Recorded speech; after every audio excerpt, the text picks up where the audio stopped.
Кто ты в обычной жизни? Веселый, моментами скромный, моментами дерзкий парень.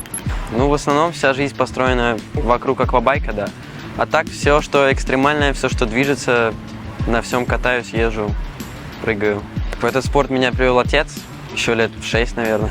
Ну, дело жизни отца, и как бы вот сын, любимый сын, который посвятил жизнь тому же делу.